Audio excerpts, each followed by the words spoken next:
transition for Yeah, him. oh Yes. my goodness. Yes. And transition. And transition. Might be still be playing. And if I he was gets wondering back. why Steph just didn't see Iguodala. He couldn't sit out that left eye. No, Iguodala was standing right there. he was trying to get the That's what foul. it was. He wanted to make those 2 game-winning free throws. He hasn't missed many in the postseason. How about Andre Iguodala, by the way, who hit 2 threes tonight? He hadn't hit a 3 since Game 6 of the Western Conference semifinals, and he's in that position to put the game away down there. Yeah. Well, I think it's different, though, because there was no pressure on that shot. Because you wasn't going to lose the game. No, not on that shot. Yeah. I'm just saying, like, that was a freebie. Steven Grant, no, that's a freebie.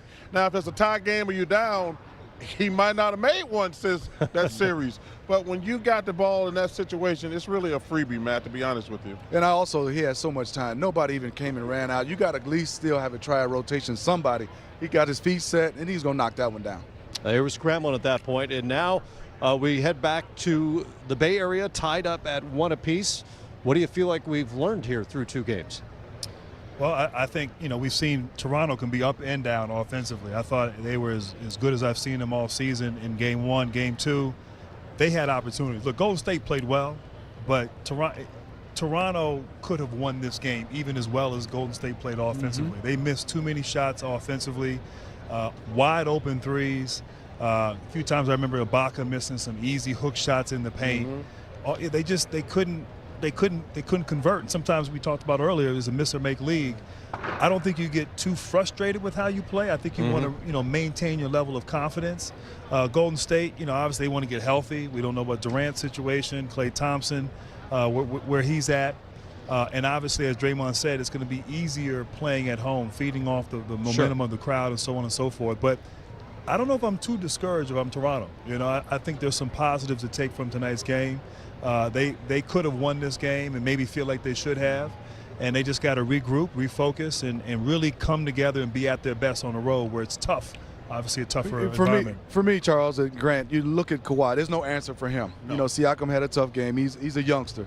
But Danny Green, Kyle Lowry, and Serge Ibaka, these are veterans. Yeah. These are guys that have been around, and Serge hasn't played well. Kyle Lowry hasn't played well, and Danny Green, he hit some couple shots in Game 1. But if you're veterans like that, they have to step up, in my opinion. Well, number one, I agree with both of y'all said, but remember what we said before Game 1 and after Game 1. Whoever gets help is going to win this series. Tonight, Kawhi didn't get any help, and they lost. Klay and Steph got help. It's going to be very interesting. Well, these Toronto guys, the bench guys travel, but you can just, Matt, sometimes we X and O's this stuff a little too much. We got these analytic idiots out there, but it ain't X's and O's, it's Jims and Joes. And Golden State's Jims and Joes showed up tonight. Yeah.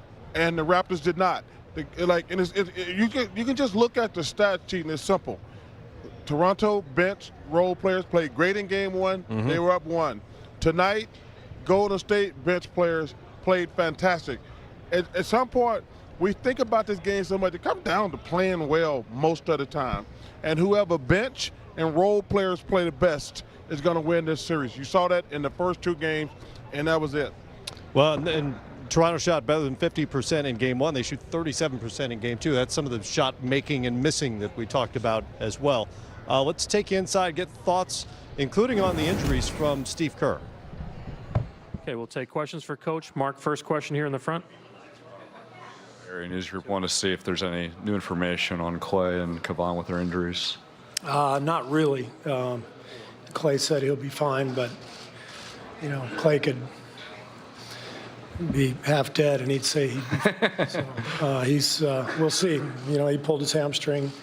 He thinks it's minor, so I don't know what that means going forward. And Loon, something with his shoulder, and so we'll see. Sorry, that's all I got. Given all those things in play, what were the keys you thought of the team ultimately prevailing over this?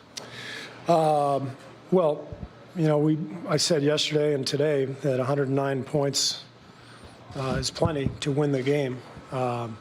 Which is what we had in Game 1, but we gave up 118. So it was all about our defense, and we held them to 37% and, forced 15 turnovers and guarded the three-point line well. So it was championship defense, and that's what it's going to take.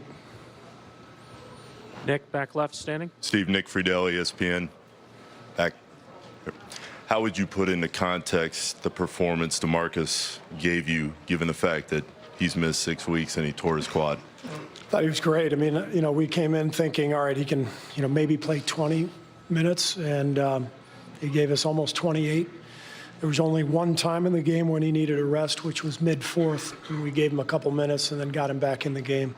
But he was fantastic, and we needed everything he gave out there: his rebounding, his toughness, his physical presence, getting the ball in the paint, and just playing big like he does.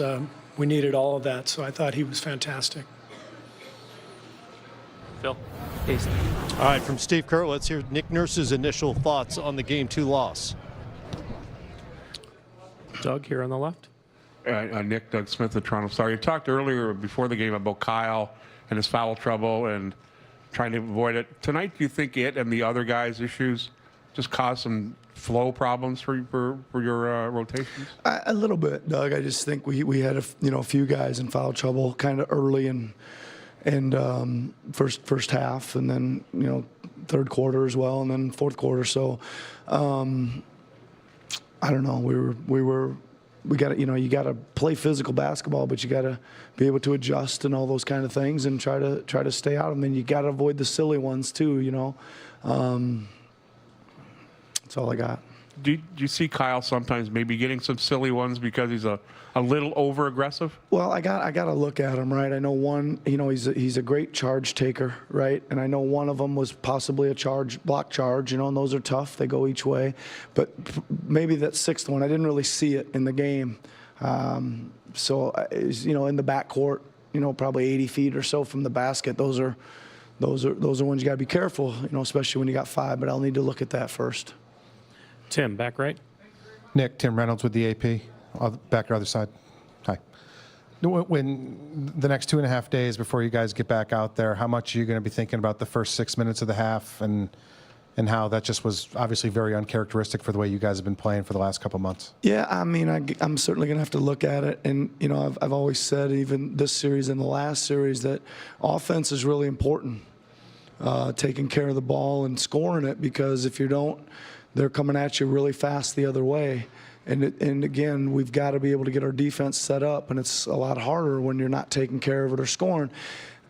Just kind of playing it back through my head, I thought we had I know we had one little turnover where Danny slipped to the rim and tried to kick it out.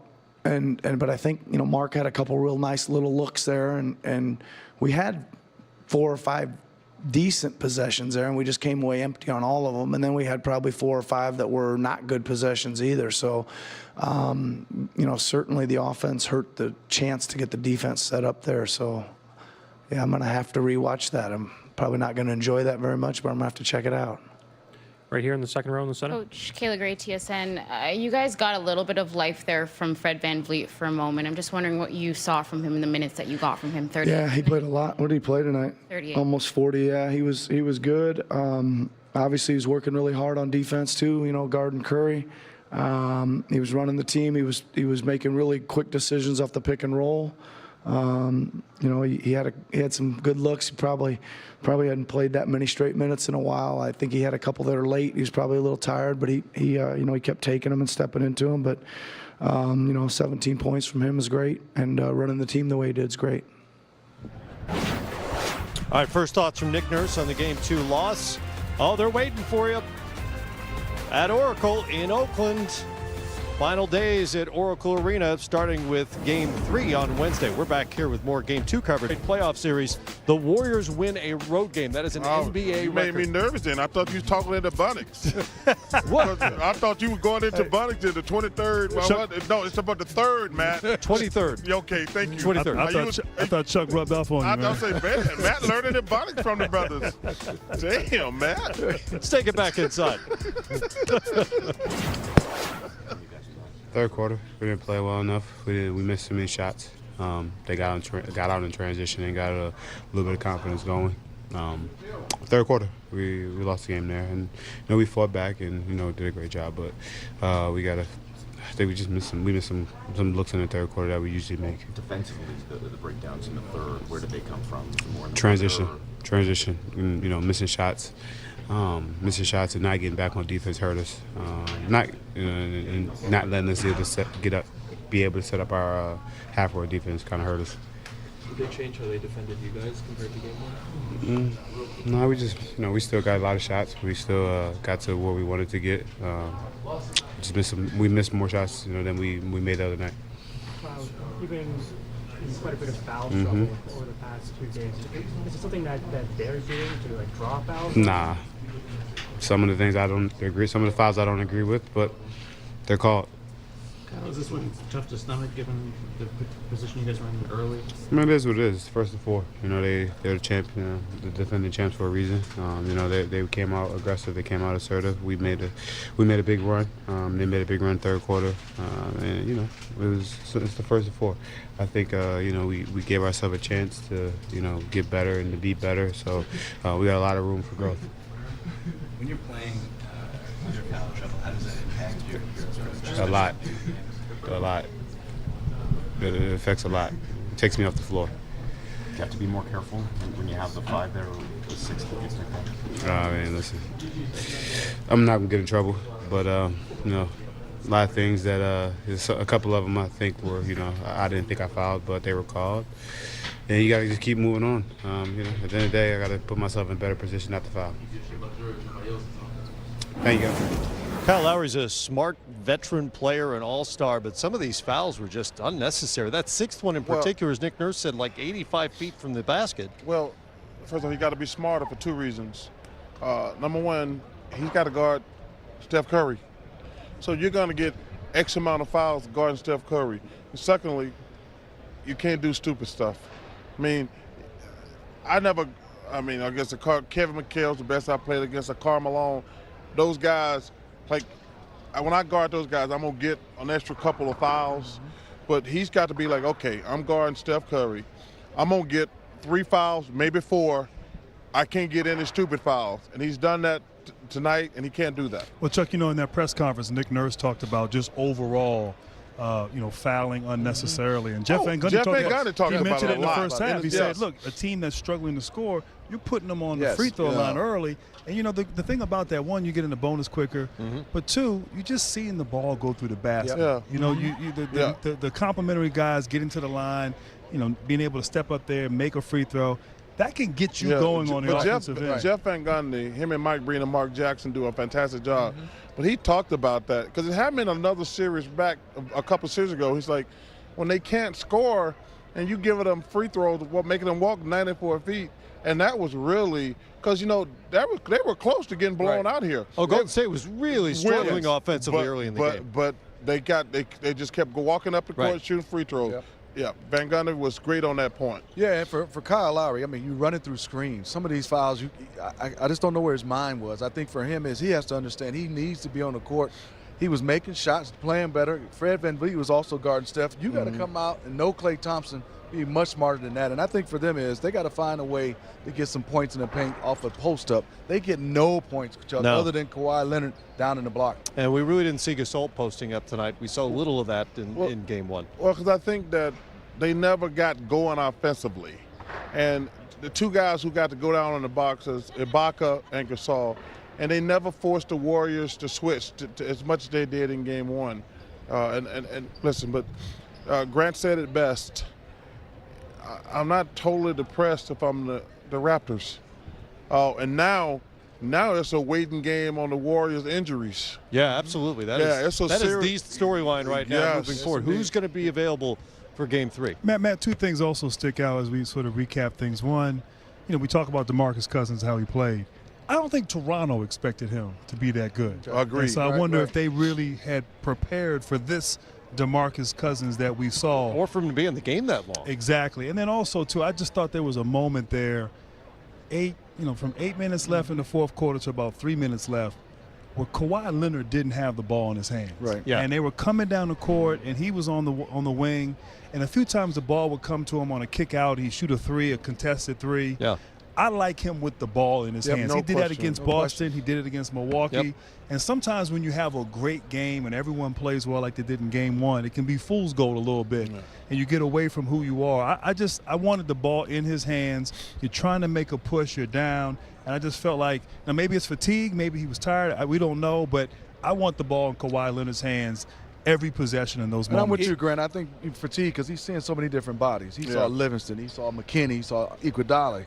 He saw so many different guys. Draymond Green was playing. Klay Thompson had him. He is wearing down. I'm interested to see what Nick Nurse comes up with somebody else being able to handle the ball and make some plays. I thought at the end of the quarter, he really decided to force the issue a little bit and got himself into what appeared to be takeover mode. Yeah. And then we just didn't see that in the fourth quarter. And there were some possessions where I actually heard myself say, why doesn't Kawhi have the ball? Yeah. They're moving it around. He's on the other side, and they just wouldn't get it to him, or they get it to him so late in the shot clock that he didn't have many options.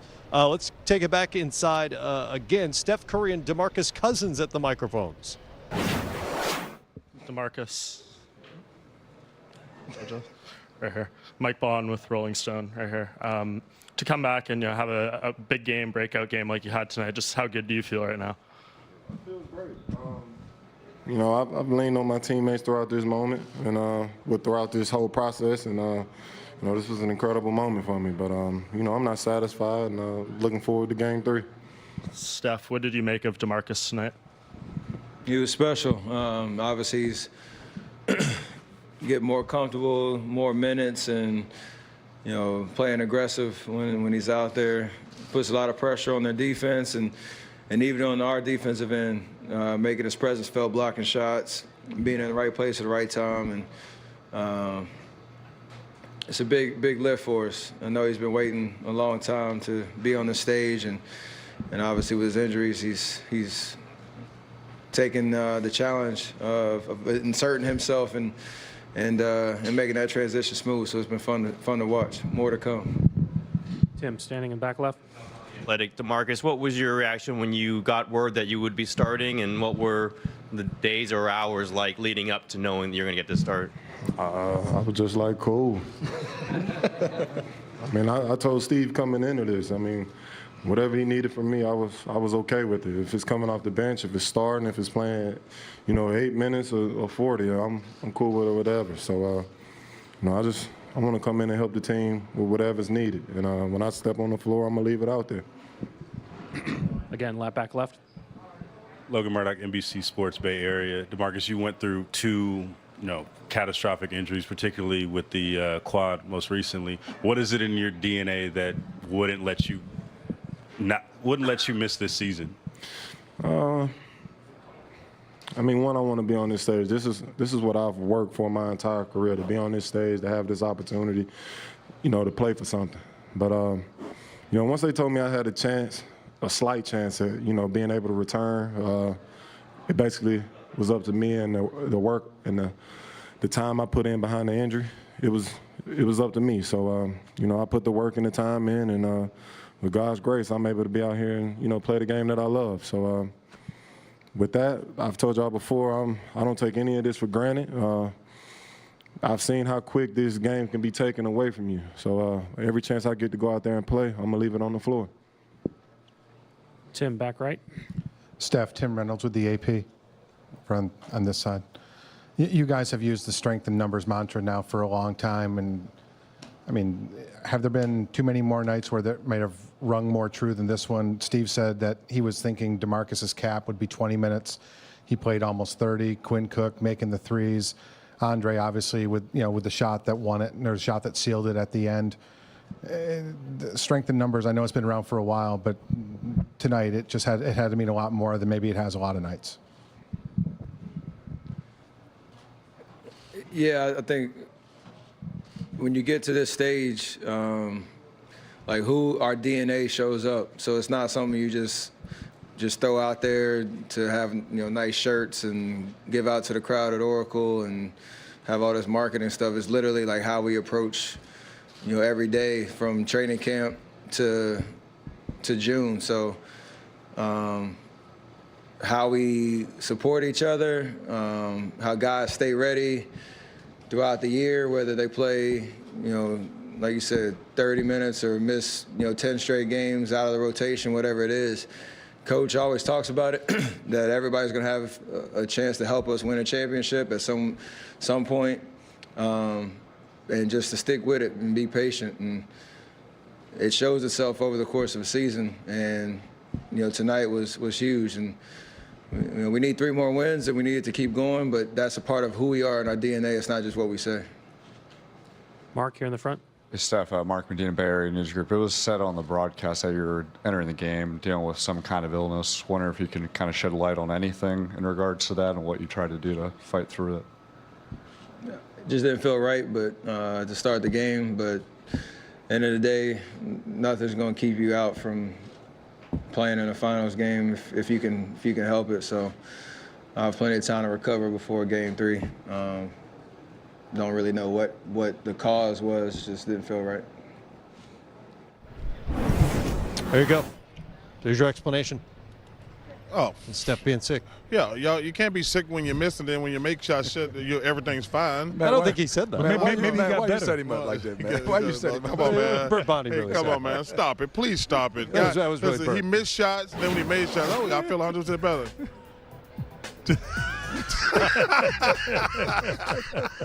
Rodney, I love it, brother. Rodney, I love it.